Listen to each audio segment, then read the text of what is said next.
كمواطن مصري، كمواطن مصري منكم، وأقول الحمد لله الحمد لله الحمد لله. أشكر الحقيقة في هذا اليوم حسينا يعني إيه كلمة وطن ويعني إيه كلمة مصر. أمانة كبيرة في إيدينا كلنا.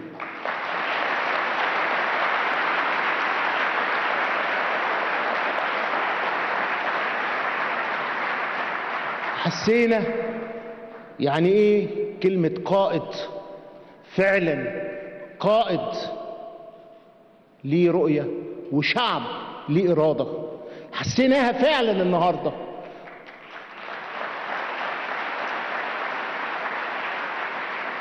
حسينا وطن وقائد وشعب بيبنوا وهيبنوا بلدهم. حسينا يعني ايه حب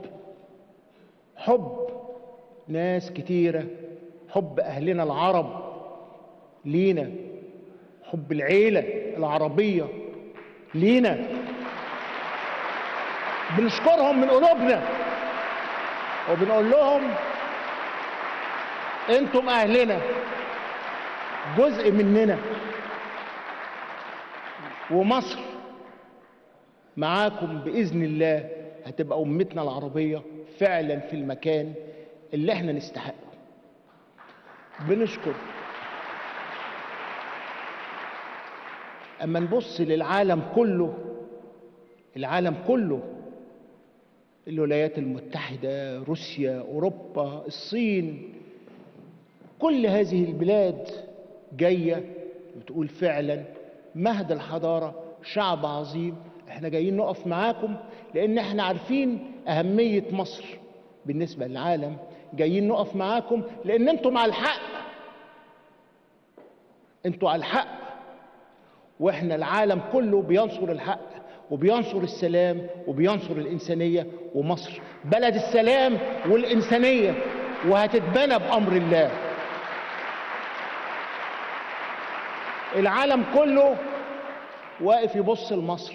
أيوة، هي دي مصر، هي دي مصر اللي عملت الحضارة من 7000 سنة. هي دي مصر اللي حبت الناس كلها، وهو ده المصري اللي ما فيش في قلبه أي كره، ولا في قلبه غير السلام والحب والإنسانية. هو ده المصري، هو ده المصري الأصيل، وعشان كده العالم بتحبه، وعشان كده النهاردة العالم كله جه يقول له فعلا يا شعب مصر انت كنت على حق، انت كنت على حق، لانك حافظت على مصر ورجعت لك مصر، وربنا ألهمك بقائد، ربنا أرسل لك قائد ليه رؤية، وانت شعب ليه إرادة، وانت هتبني وطنك. الحقيقة نتائج مبهرة. احنا كشعب النهاردة كلنا بنحافظ على وطننا، كلنا ايد واحدة. لكن في نهاية هذا المؤتمر لما الرئيس قال ان ده دراع مصر الاقتصادي، الجسم كله لازم يشتغل، هنا بيبدأ التحدي. هنا بيبدأ تحدي شعب مصر. هنبني وهنتعب وهنشقى، ومفيش قدامنا غير الجدية، ومفيش غير قدامنا غير الاشتباك والقضاء على أي فساد، والقضاء على أي إهمال، والقضاء على أي حاجة توقف سكتنا. الحمد لله لينا جيش ربنا سبحانه وتعالى سخرنا لنا، ولينا رجال شرطة عظماء شغالين في القضاء على الإرهاب، وقضوا على جزء كبير منه، وهنطهر بلدنا وهنثبت بلدنا بدعائم الأمن والسلام الحقيقي، وهنأمن العالم من أي هجمة شرسة، وهندافع عن إسلامنا من أي هجمة شرسة، بفكرنا وبأزهارنا وبديننا وبتعاليم ديننا. بنشكر العالم كله، بنشكر إخواتنا العرب اللي هم عمرهم ما تأخروا، نقول ايه؟ وقفوا جنبنا في كل وقت. بنشكر فعلا كل من قدم يد المساندة والمساعدة بصدق وبقلب لمصر. المملكة العربية السعودية بنشكرها لأن هذه الفكرة وفكرة المؤتمر جت من راجل عند الله سبحانه وتعالى خالد الذكر، ربنا سبحانه وتعالى يكون يعني في فسيح جناته المغفور له، خادم الحرمين الشريفين الملك عبد الله. دي كانت فكرته، فكرة السعودية.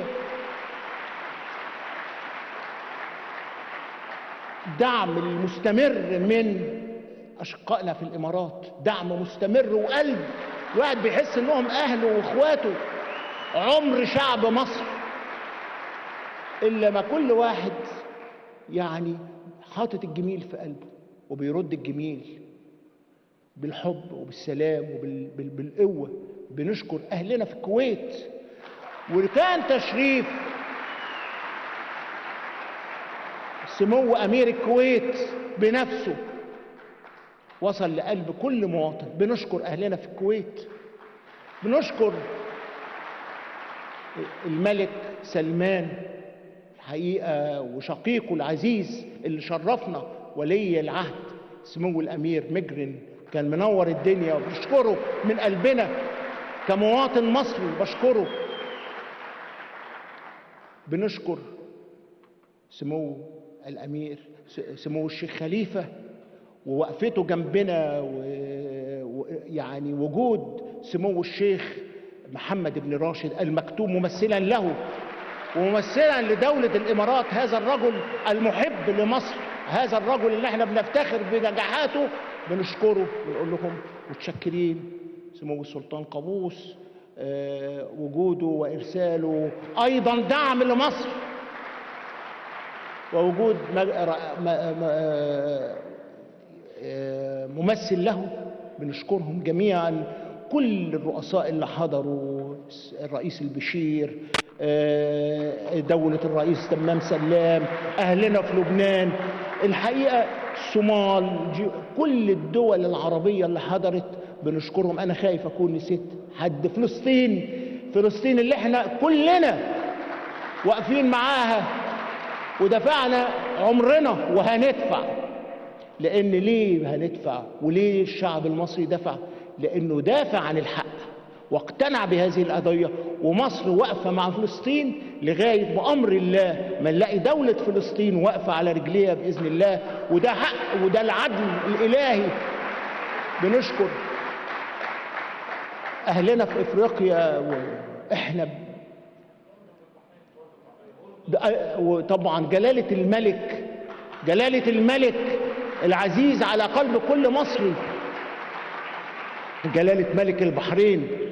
الحقيقة وجوده بينا كان دايما يعني فعلا يعني مدينا فرحة وبهجة. اخواتنا واهلنا موجودين بينا واقفين جنب مصر. الأردن الحقيقة جلالة الملك عبد الله ملك الأردن الهمام الشجاع اللي هو دايما معانا، وهناك وحدة مصير بيننا وبين الأردن. بنشكرهم. أنا بتكلم كمواطن مصري، اسمحوا لي ان انا بتكلم كمواطن مصري من قلبي، وبتكلم كمواطن مصري بشعور الرجل المصري البسيط. قد ايه المصري بيبقى فخور باهله لما يبقى عنده مناسبة ويلاقي اهله جنبه. احنا فخورين بعرب، كل امتنا العربية وكل ضيوفنا ايه دول جايين في بيتهم فعلا فخورين بيهم. رسالة حب من كل راجل فيك يا مصر لكل من حضر في هذه المناسبة.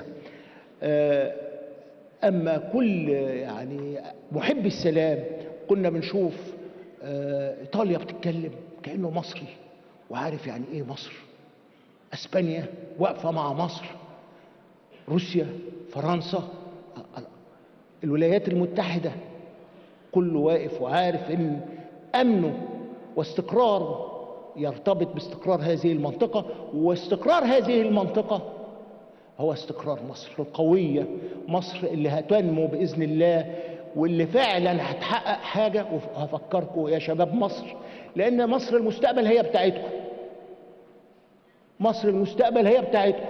هفكركم لو كان لينا عمر بحاجة جديدة اسمها التجربة المصرية. التجربة المصرية انتوا اللي هتعملوها.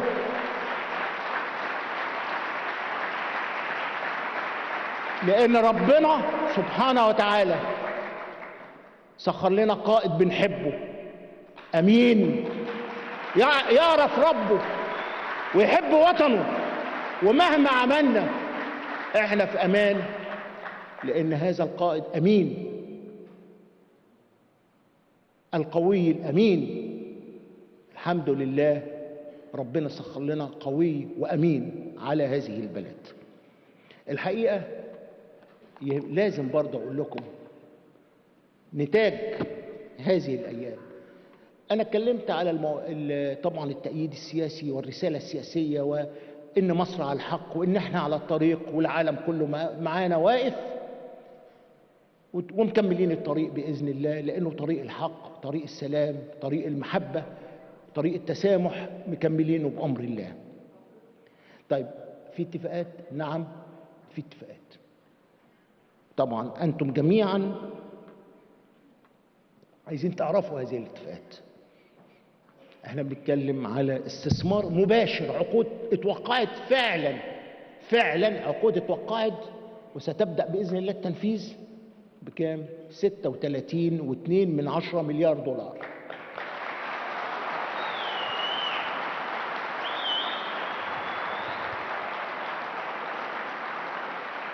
طيب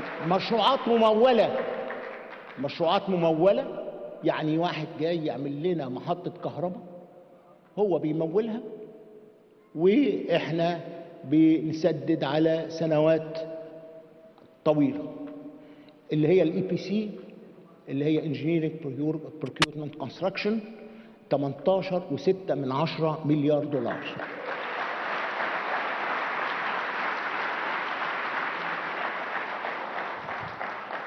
صناديق ومؤسسات دولية كقروض مع وزارة التعاون الدولي، الحمد لله 5.2 مليار دولار. 60 مليار دولار. طيب اخواتنا اللي شكرناهم بنشكرهم من قلبنا، وانتوا يمكن اعلن هذا التزام من 4 دول عربية 12.5 مليار دولار. كل الشكر ليهم وكل التقدير ليهم. هل دي فلوس جايه لنا ولا برضو عشان نبقى كلنا بنتكلم؟ لا، دي مشروعات تنموية بنبتديها، اللي هيخلص في سنة، اللي هيخلص في 2، اللي هيخلص في 3، واحنا بقى وشطارتنا اشتغلنا 24 ساعة في اليوم 7 أيام هتخلص المشروعات. اشتغلنا 6 أيام بس يبقى كده هيبقى في تأخير. اشتغلنا 12 ساعة بس. أنا بطلب من كل مصري، كل واحد على رأس عمل، ما عندناش حاجة اسمها ليل. عايزين مصر والتجربة المصرية بال90 مليون يبقى فعلا نقدر نشتغل. كل مسؤول هينظم وقت، ما فيش قدامنا غير الشغل والعرق. والله ما في، لو جبنا مال قارون بدون شغل وعرق وتصميم عشان التجربة المصرية يطلع مارد. طب هي التجربة المصرية دي كلام؟ لا مش كلام. اللي بنى الهرم، بس نرجع بس عشان نعرف احنا نقدر ولا لا. اللي بنى الهرم ولغاية دلوقتي كل النظريات الهندسية محتارة ازاي يتبنى عشان نوصل الى نتيجة. شوفوا مع العلم الهندسي ده كله ازاي يتبنى ويبقى متأكدين لسه ما وصلناش للنتيجة. اللي بقاله 5000 سنة وما وقعش، اللي هو فيه أرقى تصميم هندسي. طب هو بس كده؟ لا، ده تاريخ طويل جدا للمصريين عشان تعرفوا انتوا ايه، جدودكم مين وانتوا مين. حد قدر يغزو مصر او هجمة شرسة جت على شرق اوسط ولا على منطقتنا عدت؟ لا، كسرت بفضل الله. لانهم ايه؟ خير اجناد الارض. يبقى احنا ما بنخافش بقى من الارهاب لانه هيتكسر. هي مصر كده، اللي يجي عليها ما بيكسبش ابدا، واللي يبعد عنها بصراحة ما بيقدرش على بعدها كتير. فهي دي مصر، مصر الحضارة اللي كذا مرة، وزي ما سيادة الرئيس قال النهاردة من 150 سنة مصر كانت ايه وعملت ايه وارسلت ايه للعالم كله. طب وبس من 150 سنة؟ طيب سنة 73 مين اللي حقق المعجزة اللي بتدرس لغاية النهاردة في الكليات العسكرية؟ جنود مصر وأبناء مصر، هم دول اللي هيبنوا مصر. وبعد كده بكتير حققنا معجزات. النهاردة لهذا المؤتمر بالرغم انه انا مش عايز اكبر الحدث لكن تحدي. اوعوا تفتكروا ان الحكومة هي بس الحكومة اللي كانت في مواجهة التحدي، لا، ده شعب مصر كله اللي واجه التحدي. العامل الصغير، العامل البسيط اللي كان شغال ليل نهار في هذه القاعة او بره او في الخارج، كل واحد ساهم، كل واحد ساهم. شركة الطيران ساهمت، مصر للطيران وبشكرهم. الاعلام الشريف ساهم، صوت الحق اللي كان طالع من اعلام مصر الشريف ساهم، الصحافة ساهمت، الصحة ساهمت، كله كان بيتصارع، كل واحد بيتكلم اقدر اعمل ايه. الاذاعة والتلفزيون، ما انا قلت الاعلام ساهم والاذاعة والتلفزيون، كل مصري ساهم، ابسط واحد في مصر ساهم. شكرا.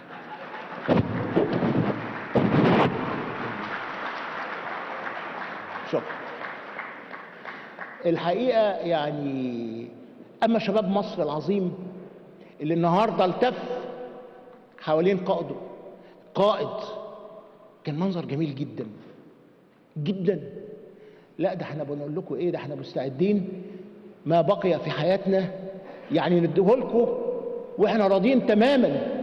بجد انتوا الامل، بجد شباب مصر هو الامل. وهذا المؤتمر اذا كنا بنسميه مصر المستقبل، هو ده مؤتمركم انتوا. احنا ما ضيعناش وقتنا. تم عقد اجتماع مجلس وزراء النهارده في شرم الشيخ الساعه 4 عشان بس ايه، كل واحد يشيل ويتحمل مسؤوليته. تم تكليف الساده الوزراء الحمد لله بتكوين مجموعه عمل في وزاره الاستثمار للمتابعه، مش اليوميه، كل ساعه، كل ساعه هيتابع، لان مش هنخذل بلدنا ابدا. ورئيسنا قال اشتغلوا وهنشتغل لان مفيش قدامنا غير الشغل. فاذا الحكومه هتعمل اللي عليها، وكل الاجهزه اللي فيها بقى كل واحد مسؤول عن وزارته لازم يكون فعلا اداء جديد من النهارده. واللي وصلنا له هنحافظ عليه، بس هنعليه، هنبني، لان خلاص في اساس او في تصميم. النهارده التصميم موجود عندنا، عايزين نبتدي ننزل ننفذ. والتنفيذ طبعا شغل 24 ساعه. اطلب بقى من شبابنا، اطلب من شعبنا كله مع بعض، ويبقى فعلا منظومه جميله عشان نسلم العالم بامر الله، بامر الله. التجربه المصريه في الاسكان هيكون في تجربه مصريه، في التخطيط، في الإصلاح الإداري، في كل حاجة. أيوة بإذن الله دي هدية مصر للعالم، التجربة المصرية اللي هي هتغير مصر. ومش هيبقى بقى عجز موازنة لا، عجز موازنة إيه ده؟ بإذن الله يا هاني بيه بأمر الله هيبقى عندك فائض، وده موجود. أصل إحنا إيه اللي ناقصنا يا شباب مصر؟ إيه اللي ناقصنا؟ ربنا سبحانه وتعالى أنعم على هذه البلد بكل خير. موقع مش هنتكلم فيه، وسط العالم، عالمي، شباب عظيم زيكم. كام؟ 66% من تعدادنا شباب. يعني ده انتوا ايه ده؟ لو نعرف نشتغل الشباب ده يشتغل 36 ساعة يشتغل. لا، ما هو شباب يشتغل قوة. تعليم نظبط تعليمنا، تدريب مهني وفني وتعليمنا، ومش حكايه شهادات بس، لا ده مواضيع كبيره جدا. كل الملفات هتتفتح، مش هيلاقي الا ملفات مظبوطه، لان هذا الشعب فعلا يستحق كل حاجه تبقى مظبوطه. مع الفلاح، مع العامل المصري لما بيتحط تحت اداره مظبوطه بيظهر مارد. احنا عايزين المارد ده اللي هو ايه؟ انتاجه هدفه اليومي، مش احتجاجه، انتاجه، تعبه وعرقه، وبعد كده هيجيله كل حاجه بعرقه باذن الله. ان شاء الله محدش يعرف يدخل بينا ابدا ابدا. والنقد اهلا وسهلا بكل نقد ونتحمله، مفيش اي حاجه، بس يكون ايه في موقعه، عشان ساعات النقد يعني لما بيبقاش في موقعه بيجرح. فاحنا عايزين باذن الله صفحه بيضاء جديده بنكتب فيها كلنا، كل واحد يقدر يسطر فيها بكلمه بحرف، لانه بيكتب تاريخ مصر. انا مش عايز اطول عليكم، لان انا الحقيقه زي ما بقول لكم انا مش بتكلم النهارده كرئيس وزراء، بامانه وصدق انا بتكلم كواحد من الشعب. ربنا سبحانه وتعالى سخره ان يكون في هذه المرحله مسؤولا امام الله عن جزء مهم في هذه البلد. فانا اوعدكم ان انا سابذل مع زملائي قصارى جهدي لتحقيق رؤيه السيد الرئيس وامل هذا الشعب باذن الله. ربنا يوفقكم، وبشكركم. كل الحب ارسله من مصر، كل الحب ارسله لمصر، للعالم كله، وقال لهم بلد السلام، ارض السلام، بترسل من شرم الشيخ مدينة السلام شكر من قلبها لكل الإنسانية. واحنا معاكم، وربنا يحميكم جميعا بإذن الله. والسلام عليكم ورحمة الله وبركاته.